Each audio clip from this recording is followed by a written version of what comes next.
Hey, good Friday morning, everyone. You know what that means Friday. We have Mike Kanin here to talk to us from the Austin Monitor about everything that happened over at City Council, including pay raises for city employees. Good morning. Good morning. How are you? I'm good. Good.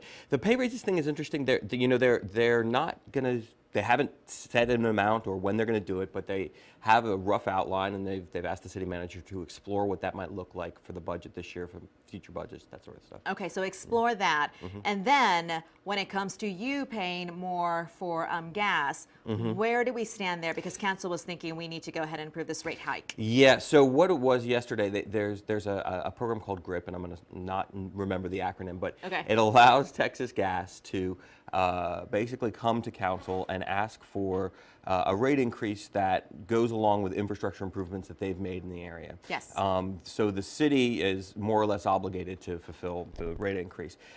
They challenged one of these rate increases, I think a couple years ago. They talked about it last night. Did not go well for the city, so I think council members had their hands more or less tied last night. Okay, so we're going to be paying more when it comes to our gas services? Yeah. Just a little bit more. Yeah. Okay, and then something else that we talked about on the morning show here is Angie Bevan and her report talking about banning the box. Yeah. What exactly does that mean, and how is that going to help?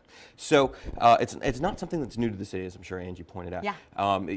Council member, I believe it was Mary Pro Tem Cole and Councilmember Morrison, I think that's my memory, going back a few years now, who initially brought up forward this idea that maybe the city shouldn't ask its employees whether or not they have criminal records. Right. And the idea being that, spur a little bit of employment in an area that is traditionally very hard to find jobs for folks. So, this is in addition to that. It actually goes along with the pay raises. They were sort of discussing them together. I think that they're trying to, council members are trying to beef up what the city can provide for itself. I mean, more or less, if you're paying folks more, if you're offering more people opportunities, then perhaps some of the pressures of providing some of those safety net services, not so great in Texas, go away a little bit. So it seems like a way to sort of bridge that gap.